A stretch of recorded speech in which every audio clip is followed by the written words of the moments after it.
අයිබෝන් මේ වීඩියෝ එකෙන් මම බලාපොරොත්තු වුණා කතා කරන්නට මේ මෑතකදී අපි ආරම්භ කරන ලද ප්‍රතිකාර ක්‍රමයක් ගැන සඳහන් කරන්නට. මෙම ප්‍රතිකාර ක්‍රමය තමයි මේ ශිෂ්ණය ඒ වෙලාවෙම ඒ කියන්නේ ප්‍රතිකාරය කරන අවස්ථාවේදී විනාඩි 15ක් 20ක් වගේ කාලයක් ඇතුළතදී විශාල කිරීම පිළිබඳව. මේ සඳහා භාවිතා කරන ක්‍රොස්ලින්ක් වෙච්ච එහෙම නැත්නම්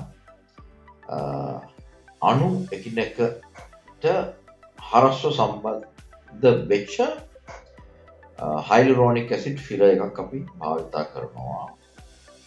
එම ෆිලර් එකේ විශේෂත්වය තමයි මෙම ෆිලර් එකේ මිලිලීටර් 10ක් අපිට නික්ෂේපණය කරන්නට පුළුවන් ශිෂ්ණය ඇතුළට. එතකොට මෙම ෆිලර් එක මිලිලීටර් 10ක් නික්ෂේපණය කෙරුවොත් ශිෂ්ණය ඇතුළට අපිට සෑහෙන දුරට ශිෂ්ණය වර්ධනය වෙයි කියලා එහෙම නැත්නම් ෆිලර් එක මාර්ගයෙන් විශාල වෙයි කියලා බලාපොරොත්තු වෙන්නට පුළුවන්. උදාහරණයක් අපි කියමුකෝ ශිෂ්ණය මෙච්චර විතර ප්‍රමාණයක් තිබෙනවා නම් එම ෆිලර් එක භාවිතයෙන් සාමාන්‍ය මෙච්චර විතර වගේ ඒක මහත් කර ගැනීමක් සිදු කරගන්නට පුළුවන්. මෙහිදී තිබෙන ප්‍රධානම ගැටලුව නැත්නම් ප්‍රධාන ප්‍රශ්නය තමයි මෙම ෆිලර් එක භාවිතා කිරීමෙන් දිග වැඩි කරන්නට නම් බෑ. නමුත්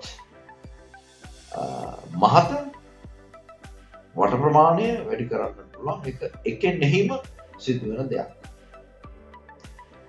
එකෙනෙහිම කියලා කියන්නේ ප්‍රතිකාරය කරන්නට පෙර අපි කියමුකෝ දැන් පටන් ගත්තා කියලා. ඒකට තව පැය භාගයක් ප්‍රතිකාරය කරලා ඉවරයි. ප්‍රතිඵලය ලැබිලත් ඉවරයි.